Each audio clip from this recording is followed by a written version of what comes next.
You know, people ask me this all the time, and it always makes me laugh a little because the answer seems so obvious. Once you've actually invested in both markets, they'll say, "Why do you keep buying real estate in Florida, but you never touch California?" Even though Disneyland is there too, and I get it, on the surface, it feels like the same idea. Buy next to a massive tourism engine. Leverage short-term rentals, ride appreciation. But the truth is, the two markets couldn't be more different. And honestly, the difference between buying in Florida and buying in California is the difference between building wealth and building a very expensive headache. I've been doing this for over 2 decades now. Thousands of properties, thousands of deals, thousands of opportunities to screw up. And a few times, I did. But those mistakes were some of my best teachers, because they're the reason I eventually figured out exactly where my money grows and why. And funny enough, that journey took me right to Florida. Let me paint the picture the way I see it as an investor. Imagine being able to buy a clean, newer single-family home just minutes from one of the biggest tourist magnets in the world, Disney World, without wiping out your bank account.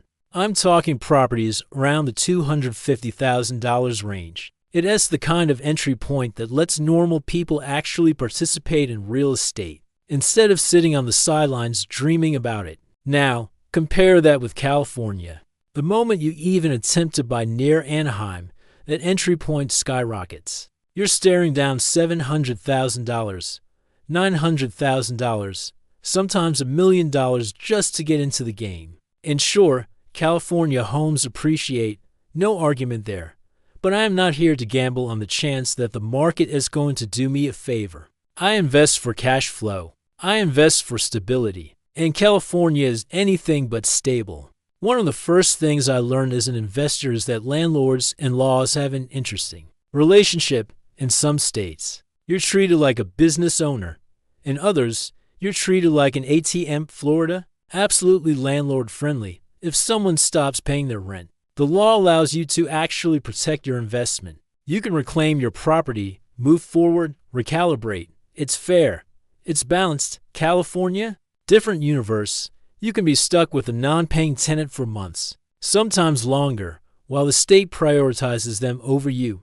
And as an owner, there is nothing more stressful than watching your expenses pile up while you rent legally, blocked from doing anything about it. That experience right there is what taught me I never want to put my money somewhere the rules are working against me. And then, of course, we have taxes, the silent killer of investment returns. Florida doesn't have a state income tax. None. Zero. What you make is what you keep. California, well, it has the highest state income tax in the country. And that's before you even start talking about insurance costs, transaction fees, and that fun little thing they call the mansion tax, which, yes, they still try to chase people with even after they leave the state.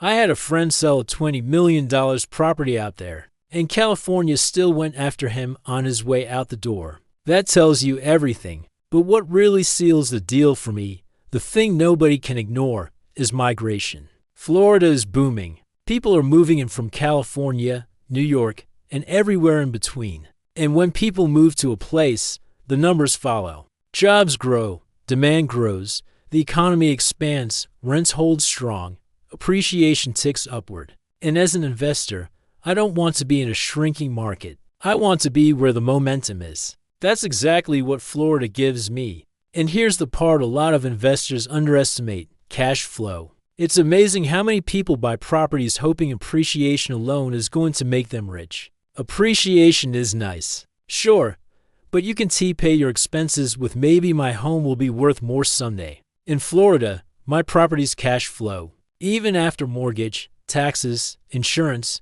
they produce income month after month. In California, 9 times out of 10, the numbers run negative right from day one. You end up subsidizing your own investment, hoping the market bails you out in the future. That's not investing. That's speculation with a roof on it. Another thing Florida does better: scalability. Because the entry price is lower, I can diversify faster. Instead of pouring all my capital into a single $1 million property that could sink the ship, if something goes wrong, I can spread that same capital across multiple properties in Florida different neighborhoods, different styles, different tenant bases, more doors, more protection, more income streams. It's a night and day difference. And I'll be honest with you, I didn't always think this way. When I first started, I chased hot markets just because they were hot.